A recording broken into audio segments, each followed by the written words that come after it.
सह वीर्यं करवावहै तेजस्विनावधीतमस्तु मा विद्विषावहै। ओम शांति शांति शांति।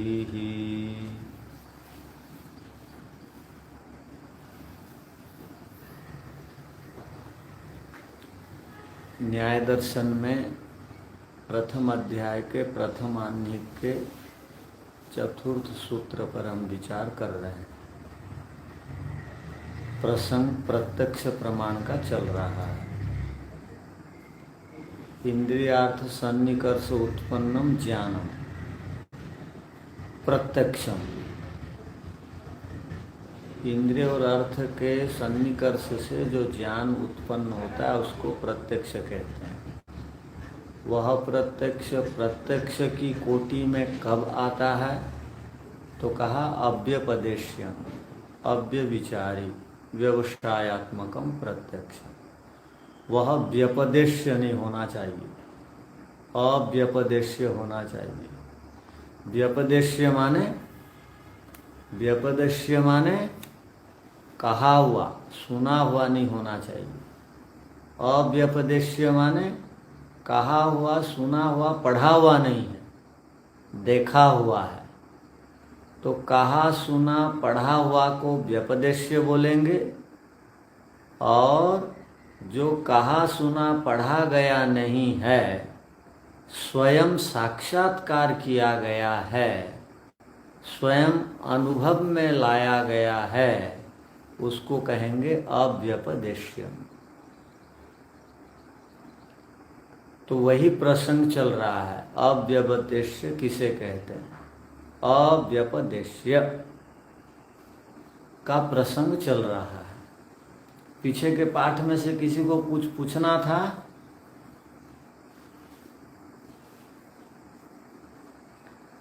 तो चलिए आगे बढ़ते हैं। अब भाष्य देखिए ध्यान से। यदिदम अनुपयुक्ते शब्दार्थ संबंधे अर्थ ज्ञानम।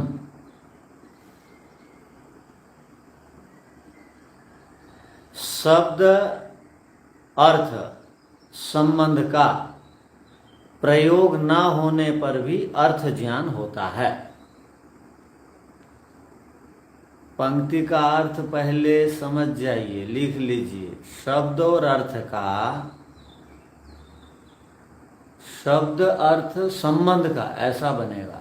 शब्द अर्थ संबंध का अनुपयुक्त माने प्रयोग ना होने पर भी अर्थ ज्ञानम, अर्थ का ज्ञान होता है। इसका अर्थ क्या हुआ? इसका अर्थ ये हुआ, दुनिया में जितने पदार्थ हैं सबके नाम हैं। यदि नाम है तो वे सब पदार्थ भी विद्यमान हैं। पदार्थ जो भी हैं उनके नाम भी हैं। पदार्थ कहा जाता है हाथ को, पदार्थ कहा जाता है शरीर को, पदार्थ कहा जाता है वस्त्र को, पदार्थ कहा जाता है सूर्य को। तो ये पदार्थ भी हैं, इनके नाम भी हैं। अब मुझे ये बताइए, एक व्यक्ति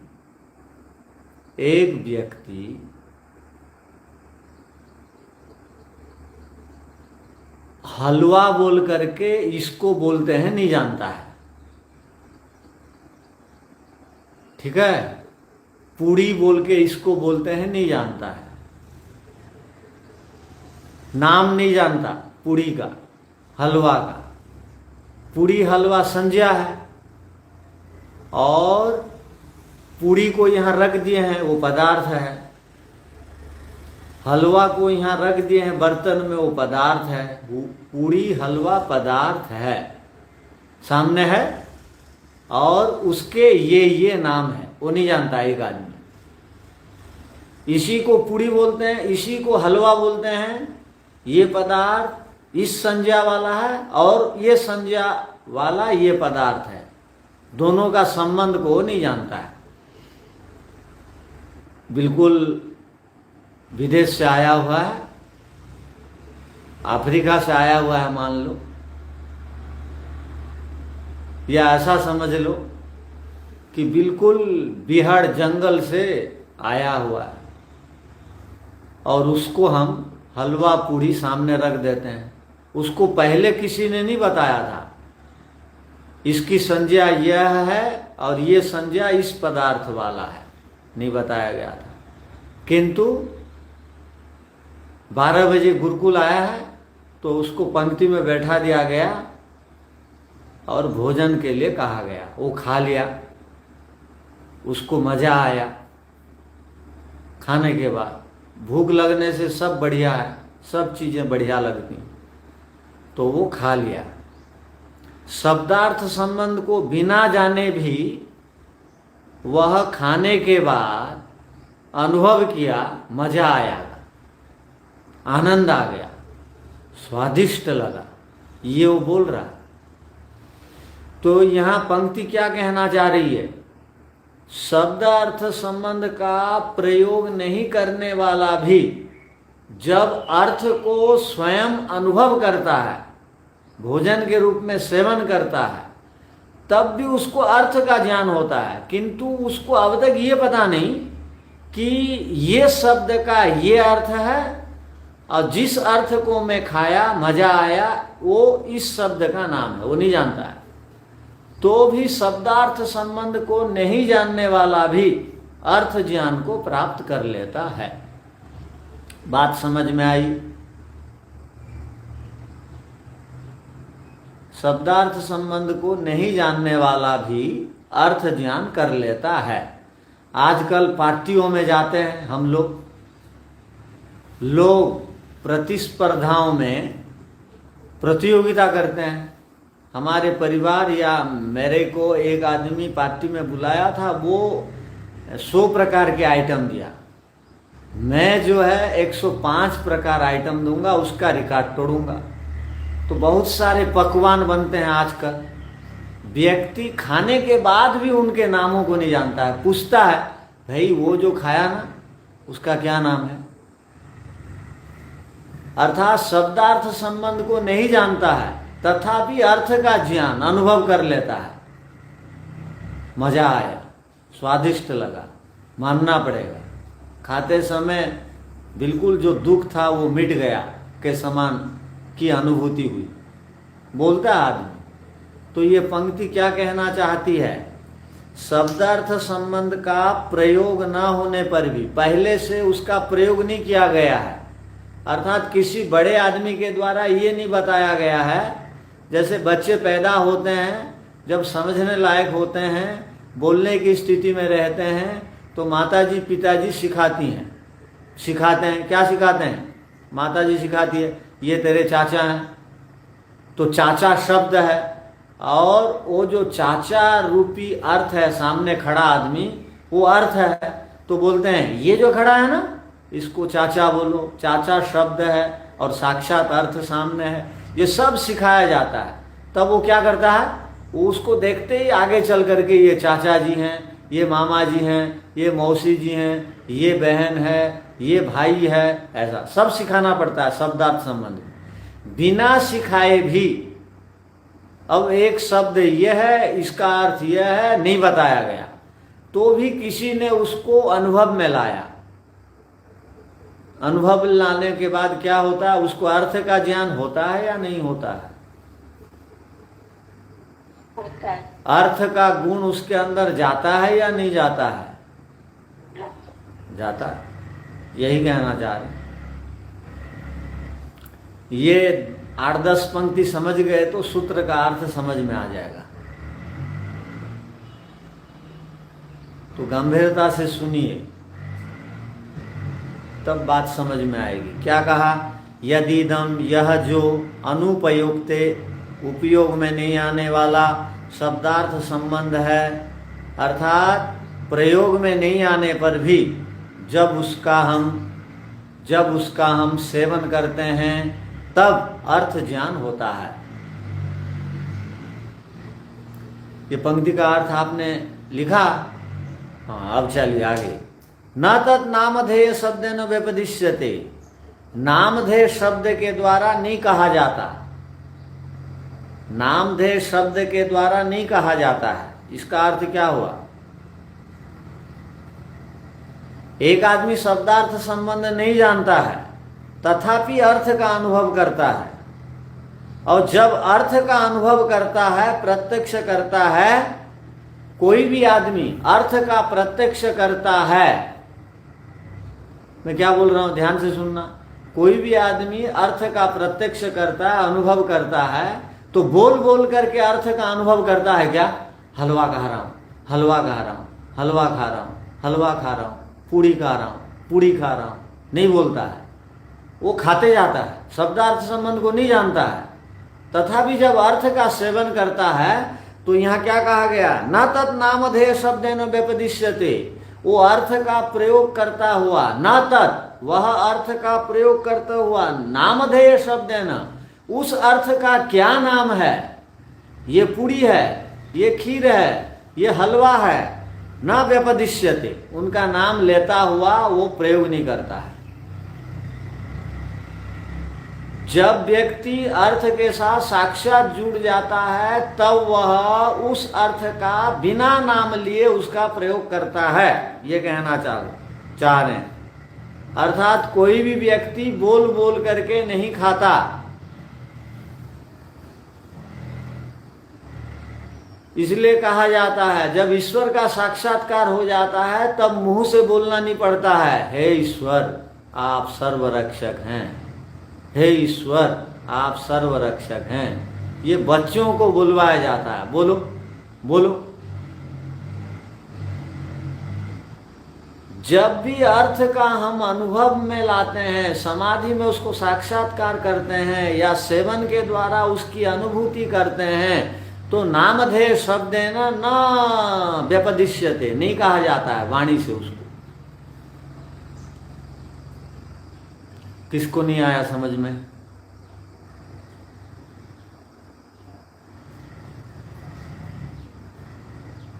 इसलिए आप और हम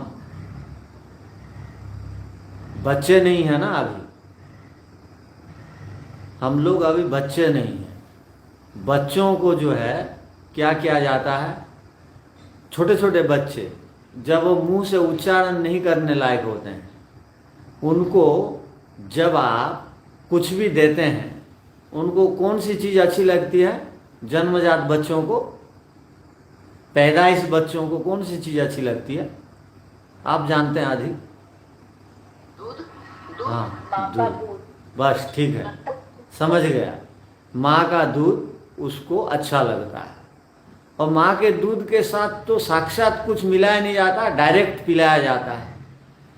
तो उसको कान से ये दूध है बोल करके नहीं पिलाया जाता है, या जो तू पी रहा है ये दूध है बोल के नहीं बोला जाता है।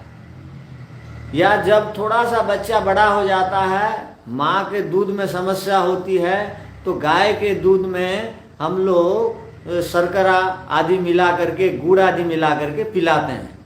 तो उसको ये नहीं बताया जाता है इसको गुड़ कहते हैं, इसको शर्करा कहते हैं, इसको दूध कहते हैं, उसको पिलाया जाता है, पिलाया जाता है। तो पिलाने के बाद उसको अर्थ का ज्ञान हो जाता है, अनुभूति होती है। वो शब्द को नहीं जानता है, ये शब्द का अमुक अर्थ है उसको नहीं जानता है, तो भी उस अर्थ से जो लाभ, भूख की निवृत्ति आदि उसको होती है, और स्वाद आदि की अनुभूति उसको होती है बच्चे को, ये कहना चाह रहे हैं। अर्थात वो बोल बोल करके, शब्द को बोल बोल करके उसको पीने की आवश्यकता नहीं है। आगे क्या कहा गया देखिए, गृहीते अपि च शब्दार्थ संबंधे, उसी बच्चे का उदाहरण ले लीजिए। गृहीते अपि च माने और, वही बच्चा जब बड़ा हो जाता है, वही बालक जब बड़ा हो जाता है, गृहीते अपि शब्दार्थ संबंध, वो जब शब्द अर्थ संबंध को ग्रहण कर लेता है, जान लेता है कि इसको दूध बोलते हैं, इसको चीनी बोलते हैं, इसको गुड़ बोलते हैं, ऐसा जान लेता है। गृहीते अपि च शब्दार्थ संबंधे अस्य अर्थस्य अयम शब्द, इस अर्थ का ये शब्द है। जब वो जान लेता है नामधेयम इति, वो नामधेय सहित अर्थात ये इसका नाम है, ये इसका अर्थ है, तब वो जान लेता है। तब उसको जो अर्थ ज्ञान होता है, पहले वही दूध पी रहा था, पहले वही गुड़ खा रहा था दूध के साथ, किंतु नाम नहीं जानता था। अब वही बच्चा बड़ा हो गया, वो जब दूध और गुड़ खा रहा है तब अर्थ ज्ञान कर रहा है। उस समय भी उसको अर्थ ज्ञान हो रहा था जब नामों को नहीं जान रहा था। अब भी सेवन कर रहा है, किंतु अब बड़ा हो गया है, अब उसको नाम भी पता है, संज्ञा भी पता है, उसका अर्थ भी पता है। इस संज्ञा का ये नाम है, और उसको वो ज्ञान भी हो रहा है, अर्थ ज्ञान भी हो रहा है। जानने के बाद भी, अर्थ ज्ञान होने पर भी ये बोल रहे हैं कि वो शब्दार्थ संबंध को जाने या शब्दार्थ संबंध को न जाने, तब भी जो अर्थ ज्ञान हो रहा है, शब्दार्थ संबंध को जानने से पहले जो अर्थ ज्ञान होता है और शब्दार्थ संबंध को जानने के बाद जो अर्थ ज्ञान होता है, दोनों में अंतर है क्या?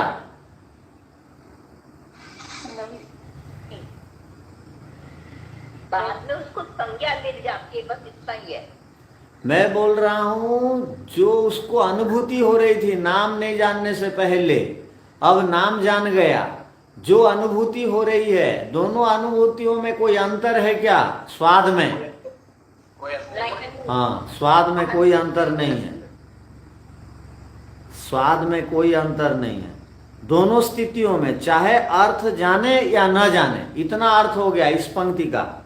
गृहीते अपि च शब्दार्थ संबंधे अस्य अर्थस्य अयम शब्दो नामधेयमिति, ये इस नाम वाला है, ये इस अर्थ वाला, इस नाम का ये अर्थ है। जान लेने पर भी पहले नहीं जान रहा था, अब जान लिया, ये दोनों स्थितियों में इतना अर्थ हो गया। उसके बाद देखिए इन दोनों स्थितियों में, इन दोनों स्थितियों में क्या होता है? यदा तू सो अर्थ गृह्यते तदा तद पूर्वस्मात् अर्थ ज्ञानात् न विशिष्यते। जब वह अर्थ को ग्रहण कर लेता है, यदा माने जब, तू माने तो, सो माने वह, अर्थ माने अर्थ को, वस्तु को, गृहीते गृह्यते ग्रहण कर लेता है अर्थात जान लेता है,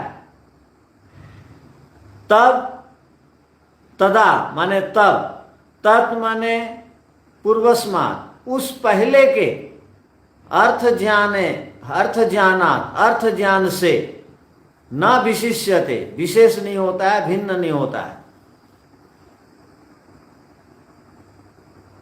विशेष नहीं होता है, भिन्न नहीं होता है। क्या बात समझ में आई? पहले वाले ज्ञान में और आपके वाले ज्ञान में कोई फर्क नहीं गुरुजी। अनुभूति ज्ञान में, स्वाद ज्ञान में कोई अंतर नहीं है, नहीं है। हाँ, वही उदाहरण सामने ले आइए।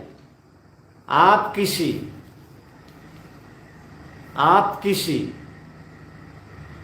बहुत बड़ी पार्टी में गए हैं और बहुत सारे पकवान वहां पर बने हुए हैं, पकवान बने हुए हैं। आप क्रमशः थाली हाथ में लिए, चम्मच लिए, कटोरी लिए, क्रमशः घूमते घूमते थोड़ी थोड़ी चीजें आप थाली में, कटोरी में लेते गए और उसको खाते गए। आपको अब नाम पता नहीं है, अब तक आपको नाम पता नहीं है, खा रहे हैं, स्वाद लग रहा है, नया नया स्वाद का ज्ञान हो रहा है, नया नया ज्ञान हो रहा है, और आपका आनंद का ठिकाना नहीं है, खुशी का ठिकाना नहीं है। आपको मजा आ रहा है, क्योंकि बहुत दिनों के बाद इतने पकवान एक साथ आपको खाने को मिले। अब आपने क्या किया खाने के बाद? आपको पता है कि भोजन के बाद 100 कदम पैदल चलना चाहिए छाया में। आप अब क्या किए? आपका मित्र को आप ढूंढ रहे थे, वो पार्टी में नहीं था, अब आ गया अचानक द्वार प्रदेश में। आपने उसको देखा, देखने के बाद बोला, भाई आप बहुत सारी पार्टियों में जाते हो, मुझे ये बताओ आप भोजन नहीं किए, आपके साथ मैं चलूंगा, मेरा भ्रमण भी हो जाएगा और नाम भी जान लूंगा। ये पदार्थों को मैंने खाया, मजा आ गया, इसका नाम क्या है बताओ? इसका नाम क्या है बताओ? इसका नाम क्या है बताओ? अब उनका उसने नाम जान लिया। अब मुझे ये बताइए, पहले नाम बिना जाने उसने खाया, अब खाने के बाद नामों को जाना, तो नाम को जान लिया, शब्दार्थ संबंध का बोध हो गया। तो ये मुझे बताओ, वो टेस्ट में, स्वाद में कोई परिवर्तन हुआ क्या? नहीं आचार्य जी, नहीं गुरुजी, नहीं हुआ। नहीं हुआ। हुआ तो बताओ। नहीं हुआ आचार्य जी। होता नहीं, स्वाद में परिवर्तन नहीं होता है। आप दोनों स्थितियों में रहिए, दोनों स्थितियों में कोई भी स्वाद में परिवर्तन आपको दिखाई नहीं देगा। पहले वाली स्थिति में, अब वाली स्थिति में। क्या आपको नहीं समझ में आई बात? जो हाथ खड़ा किए। जी आचार्य जी, आचार्य जी स्वाद में कोई परिवर्तन होता है कि नहीं ये तो पता नहीं चलता, किंतु स्वाद के जो अनुभव है वो बदल जाती है। जैसे कि हम बताएं कि ये इस प्रसिद्ध जगह से बनी हुई घी से बनाई हुई ये मिष्ठान है, तो उसका इतना यदि बता दिया जाए खाने से पहले, तो उसका एक अलग भाव हमारे अंदर प्रतीत होता है। हाँ, वो जगह से वो जो है साइकोलॉजी है, मनोविज्ञान है वो अब आप मान लो मान लो आगरा का पेड़ा, आप प्रसिद्धि को नहीं जानते हैं, खा रहे हैं और बाद में नाम भी पता चल गया, तो कोई परिवर्तन होगा क्या प्रसिद्धि को बिना जाने? आप सुन रखे हैं वही बात बार बार, तो आपको कुछ लग सकता है पृथकता, किंतु स्वाद में परिवर्तन नहीं हो जाएगा।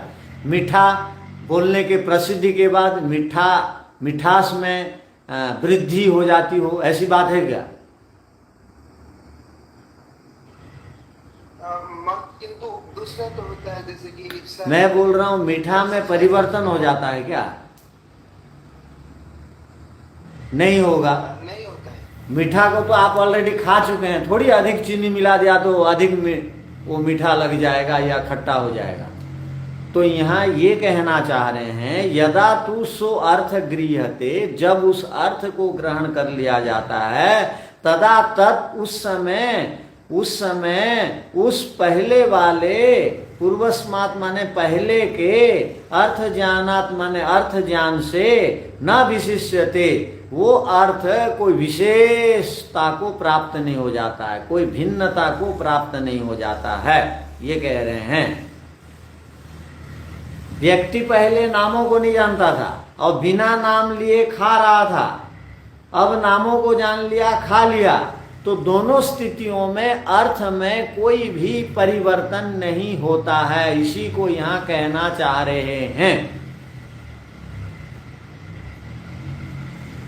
क्यों कहना चाह रहे हैं? कितनी गंभीर बात है, इसको आप अंतिम में पकड़ेंगे। ये सारी बातें क्यों बताई जा रही हैं? अव्यपदेश्य के प्रसंग में ये बातें आ रही हैं। अव्यपदेश्य के प्रसंग में ये बातें हैं।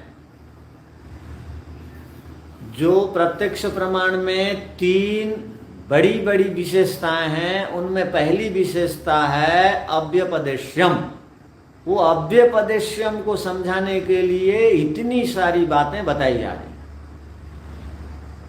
इसलिए न्याय दर्शन पढ़ने से बुद्धि खुल जाती है, जो बोलते हैं बुद्धि तार्किक बन जाती है, बोलते हैं इसीलिए कि ऐसी ऐसी पंक्तियां हमारी बुद्धि को सूक्ष्म तासे और गंभीर और तत्काल गंभीर बातों को समझने लायक स्थिति वाली हमारी बुद्धि किस प्रकार बनेगी, ये पंक्तियां हमको बनाने में सहायक बनती हैं। तो आगे चलिए, अंतर नहीं होता, स्वाद वही रहता। आगे क्या लिखा, तत् अर्थ विज्ञानम तादृगेव भवति, ये जो अर्थ का ज्ञान है वह वैसा ही रहता है। तादृगेव भवति माने उसमें कोई परिवर्तन नहीं होता है। तादृक् माने वैसा ही, भवति रहता है, कोई परिवर्तन नहीं होता है। अर्थात अर्थ में परिवर्तन नहीं होता है। पहले शब्द का नाम नहीं जानते थे, संज्ञावाची नामधेय शब्द का ज्ञान नहीं था, अब हमने जान लिया। तो जानने के बाद या जानने से पहले कोई स्वाद में परिवर्तन होता हो, बदल जाता हो, ऐसी बात नहीं। अर्थात टेस्ट वैसा को वैसा ही रहता है, स्वाद वैसा को वैसा रहता है। तादृगेव भवति, यदि कोई खट्टी चीज है, उसका नाम पहले से नहीं जान रहे थे, वो खट्टी रहेगी, अब जान लिए तो भी वो खट्टी रहेगी, वैसी ही लगेगी वो खट्टी चीज, उसमें कोई परिवर्तन नहीं। इसका अर्थ क्या हुआ, हम उस शब्द को शाब्दिक रूप में भी कहेंगे तो उसी शब्द का नाम लेना पड़ेगा, और जब उसको हम स्वयं अनुभव कर लेंगे तब भी, अनुभव करने के बाद भी, अनुभूति में वो शब्द का अर्थ आने के बाद भी हमको वैसा ही बोलना पड़ेगा। वो चीज मीठी थी, वो चीज खट्टी थी, वो चीज तीखी थी। यदि तीखी चीज है तो तीखी ही बोलेंगे। आप उसका अर्थ का परीक्षण कर लिए, प्रत्यक्ष कर लिए, तो तीखी चीज में कोई परिवर्तन नहीं हो गया। मीठी चीज है तो मीठी में कोई परिवर्तन नहीं हो गया। यदि खट्टी है तो खट्टी चीज में कोई परिवर्तन नहीं हो गया। तीनों टेस्ट में वैसे ही रहेंगे। शाब्दिक जब बोल रहे थे, सुन करके आपने जब बोला, आपको पाचक ने कहा ये चीज बहुत बढ़िया खट्टी मीठी है, खाने के बाद भी आपको वैसी स्थिति खट्टी मीठी बोलनी पड़ेगी, और उससे पहले भी उसने ऐसा कहा कि ये जो है खट्टी मीठी बहुत बढ़िया है। तो शाब्दिक दृष्टि में भी स्वाद में परिवर्तन नहीं हो गया, और खा के देखे तो उस स्थिति में भी परिवर्तन नहीं हो गया। अर्थात दोनों स्थितियों में वहां परिवर्तन नहीं। शब्द नहीं जान रहे थे उस स्थिति में भी, और शब्द जान लिए उस स्थिति में भी। अर्थ का परीक्षण कर लिए उस स्थिति में भी, अर्थ का परीक्षण आपने नहीं किया उस स्थिति में भी।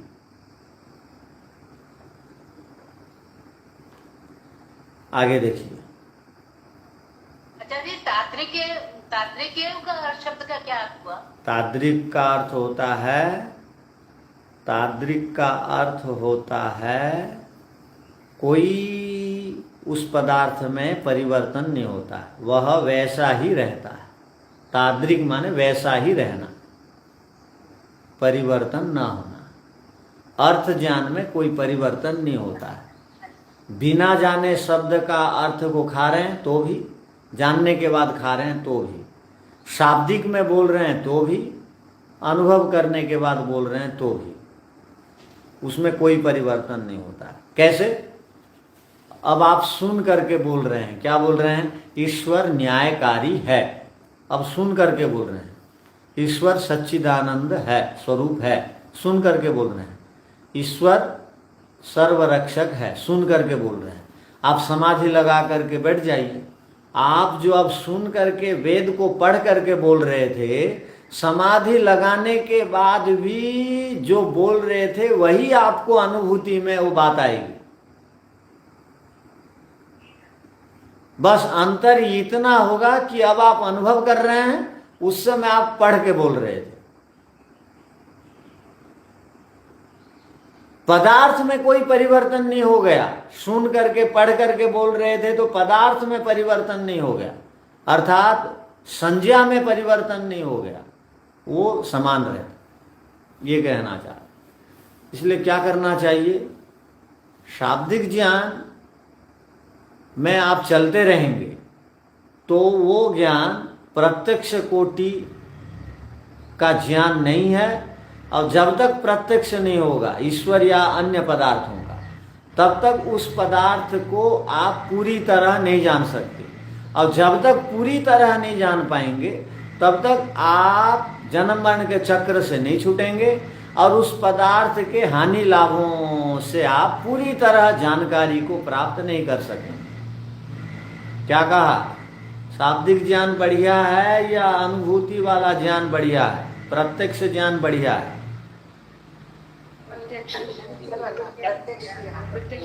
ईश्वर के विषय में जितना भी स्वाध्याय करते जाइए तो भी समाधि नहीं लगेगी। हाँ, समाधि में स्वाध्याय सहायक है, किंतु जब तक समाधि लगा करके ईश्वर का प्रत्यक्ष नहीं हो जाता है, आप दिन रात स्वाध्याय करते रहिए और एकाग्रता में बैठने का अभ्यास मत करिए, तो भी समाधि नहीं लगेगी।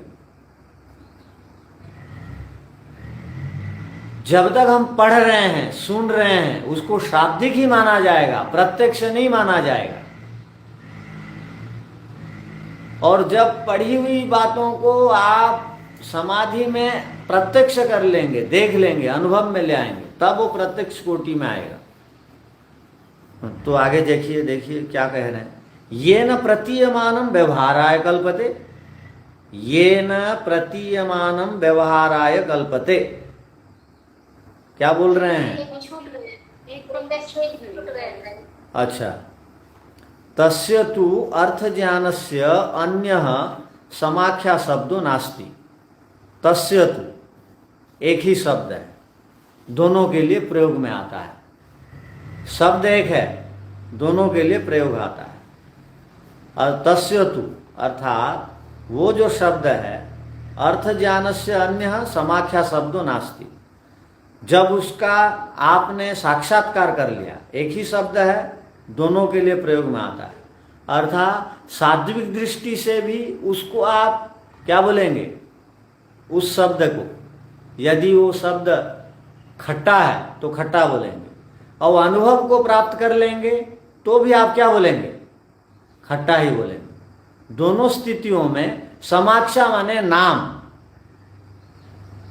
अलग नहीं बदल जाता है। अर्थात जब किसी शब्द को आपने साक्षात्कार कर लिया, अर्थ को अनुभव में ला लिए, तो उस स्थिति में भी शब्द का जो पहला नाम था, समाख्या शब्द माने नाम जो था, वो नाम में परिवर्तन नहीं हो जाएगा। दोनों स्थितियों में उसको खट्टा ही बोलेंगे, उसको हलवा ही बोलेंगे, उसको स्वादिष्ट ही बोलेंगे, उसको खट्टा मीठा ही बोलेंगे। तो कहने का अर्थ क्या हुआ? दोनों स्थितियों में एक ही शब्द दोनों के लिए प्रयोग में आते हैं। वो चाहे सात्विक के लिए भी वही शब्द होगा और अनुभव वालों के लिए भी वही शब्द होगा। अनुभव करने वाले भी बोलेंगे ईश्वर सच्चिदानंद स्वरूप है, और शाब्दिक लोग भी बोलेंगे ईश्वर सच्चिदानंद स्वरूप है। पढ़े लिखे सुने हुए लोग भी बोलेंगे ईश्वर। दोनों स्थितियों में नाम में अंतर नहीं है, परिवर्तन नहीं है। पंक्ति का अर्थ आ गया?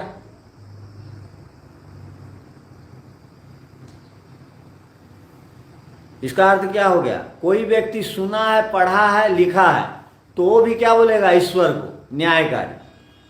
और कोई समाधि में अनुभव में ले आया, वो भी क्या बोलेगा? पक्षपात रहित आचरण को क्या बोलेगा? न्यायकारी। पक्षपात शून्य आचरण को न्याय कहते हैं।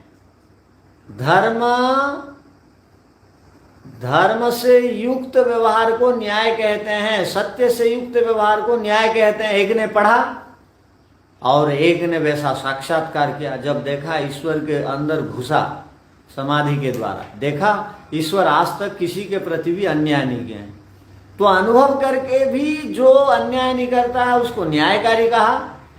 और पढ़ा लिखा आदमी भी जो पक्षपात रहित जीवन जीता है उसको न्यायकारी कहते हैं, वो भी कहेगा न्यायकारी। तो शाब्दिक दृष्टि में भी शब्द में परिवर्तन नहीं होता है। अनुभव कर लेने पर भी उस शब्द का अर्थ बदल जाता नहीं है और संज्ञा का अर्थ बदल जाता नहीं, एक ही रहता है।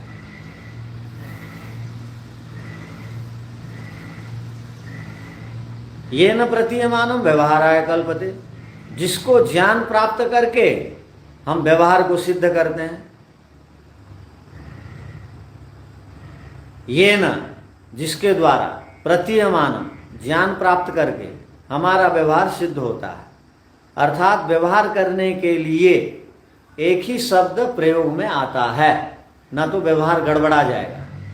व्यवहार करने के लिए एक ही शब्द प्रयोग में आता है। खाया हुआ भी और अनुभव किया हुआ भी उसको मीठा कहा जाएगा, और शब्द में भी उसको मीठा कहा जाएगा या नाम बदल जाएगा। कोई चीज आपने खाई है तो भी उसको आप मीठा बोलेंगे, और उस विषय में आपने सुना है तो भी आप उसको क्या बोलेंगे?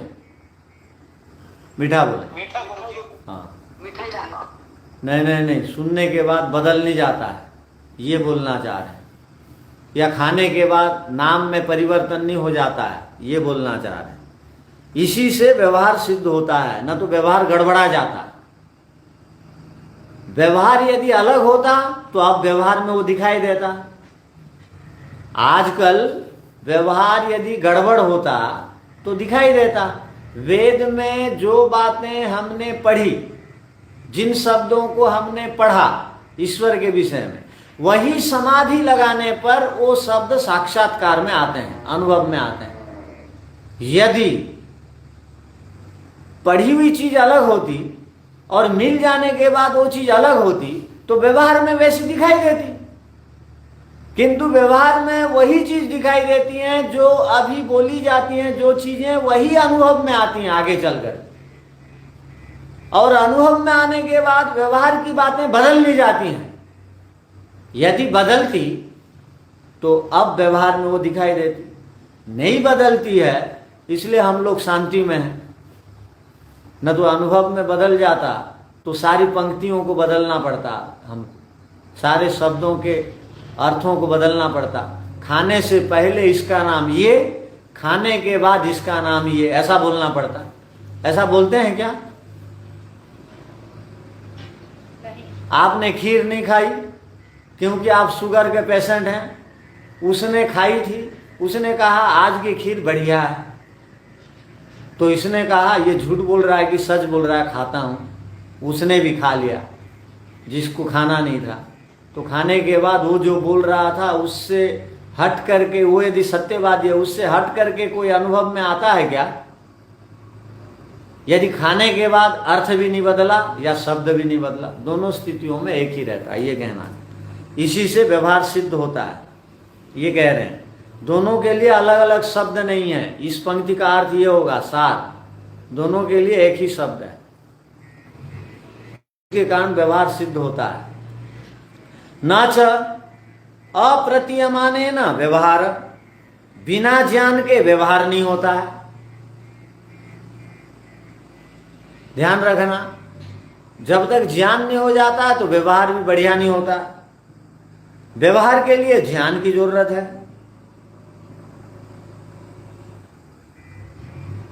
वो चाहे शाब्दिक ज्ञान हो चाहे अनुभव वाला ज्ञान हो, किंतु व्यवहार के लिए ज्ञान की आवश्यकता होती ही है, ये कहना चाह रहे हैं। पंक्ति का अर्थ क्या हुआ? न च अप्रतीयमाने माने बिना ज्ञान के, प्रतीयमान कहते हैं ज्ञान, अप्रतीयमाने बिना ज्ञान, ना माने नहीं। बिना ज्ञान का व्यवहार सिद्ध नहीं होता।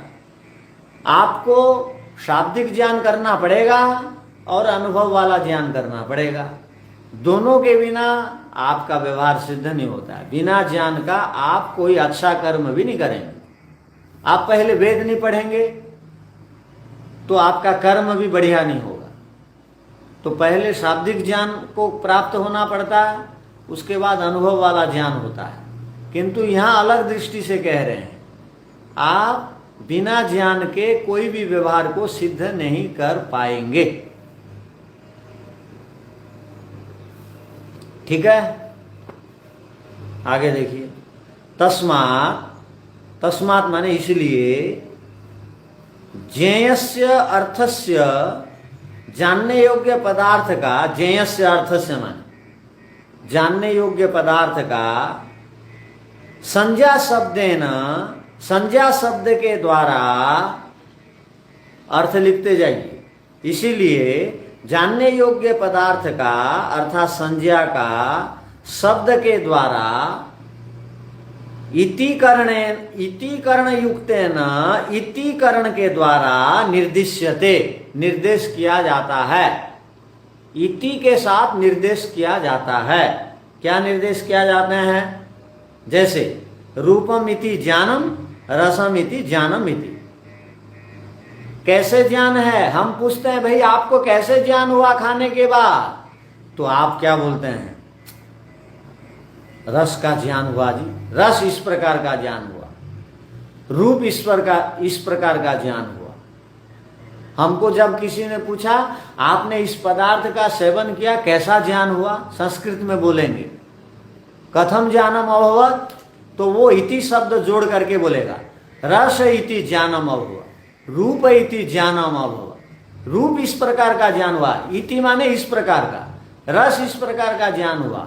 आपको कोई किसी विषय में पूछेगा आपने उस शब्द का प्रयोग किया, उसको अनुभव में लाया, वो कैसा ज्ञान हुआ, तो आप क्या बोलेंगे? रस इस प्रकार का ज्ञान, रूप इस प्रकार का ज्ञान हुआ, ये ऐसा दिखाई दिया, ये ऐसा स्वाद लगा। इति जोड़ करके आप बातचीत करते हैं, दूसरों को बताते हैं। इति जोड़ करके आपको दूसरों को बताना पड़ता है। तो इति शब्द के बहुत सारे अर्थ हैं, किंतु यहां पर इस प्रकार ये अर्थ है, रस इस प्रकार ज्ञान हुआ, रूप इस प्रकार ज्ञान हुआ, ऐसा निर्देश किया जाता है व्यवहार काल में। आगे देखिए, इति जोड़ करके व्यवहार सिद्ध किया जाता है। इतिकरण माने इति जोड़ करके, इति शब्द का प्रयोग करके, रस इति, रूप इति।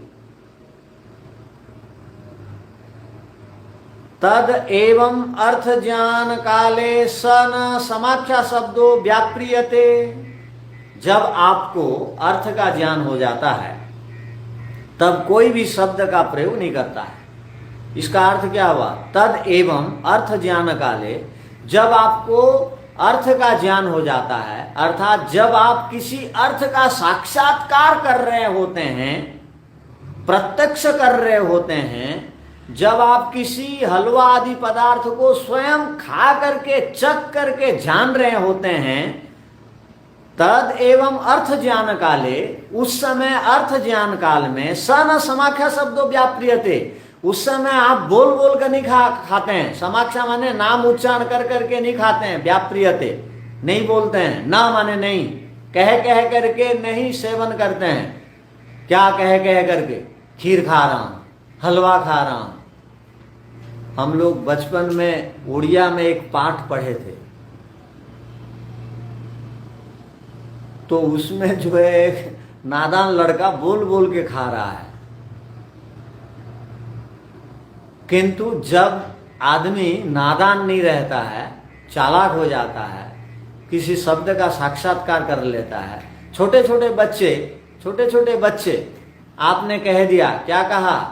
सड़क में चलते समय छोटा एक बच्चा को आपने कहा बाएं ओर चलो, तो वो क्या बोलेगा? बाएं ओर चलता हूं, बाएं ओर चलूंगा, बाएं ओर चलूंगा, बाएं ओर चलूंगा। किंतु जब बुद्धिमान हो जाता है, बाएं ओर चलने का नियम जान लेता है, साक्षात बाएं ओर चलता है, तो मुंह बंद करके चलता है या बोल बोल के चलता है? मुंह बंद करके चलता है। हाँ, यहाँ क्या कहना चाह रहे हैं? जब हमको अर्थ का ज्ञान हो जाता है तब कोई भी शब्द का प्रयोग हम नहीं करते। व्याप्रियते माने करते हैं, ना माने नहीं करते हैं, शब्द उच्चारण नहीं किया जाता। वैसे जब तक कोई बालक रहता है तब तक वो बोल बोल करके ईश्वर का संध्या के मंत्रों का उच्चारण करता है। ओम शन्नो देवीरभीष्टाय, ये बोल बोल के करने वाला पाया नहीं रहता। इसका मतलब जब ईश्वर को पा लिया जाता है उस समय बोला नहीं जाता है। तो इससे क्या बात सिद्ध हुई? ईश्वर को पाने के बाद और चिल्लाना पड़ेगा, जोर से बोलो। नहीं नहीं आचार्य। आपको पता है आजकल सबसे अधिक विवाद मत संप्रदाय वालों में, हमारे लोगों में क्या है, उसका जो है कोई जो है छत के ऊपर ध्वनि यंत्र को जोर से बजाता है तो वो बोलता है जोर से बजा रहा है, ये धीमी गति से बजा रहा है, तो उसमें लड़ाई झगड़ा होता है। किंतु ईश्वर को बोल करके चिल्ला चिल्ला करके कोई प्राप्त नहीं कर सकता। अब बहुत सारे लोग चिल्ला रहे हैं सुबह से शाम तक। तो यहाँ क्या कहा, इस पंक्ति को ध्यान रखना, ये शब्द प्रमाण है आपके पास। जब कोई पदार्थ को साक्षात्कार कर लिया जाता है तब उस पदार्थ के शब्द को बोला नहीं जाता है। हलवा को आपने खा ही लिया, स्वयं अब खा रहे हैं, तो हलवा हलवा बोल के खाएंगे तो गला में लटक जाएगा और राम नाम सत्य भी हो जाएगा। इसलिए कहा जाता है खाते समय बोलना मत।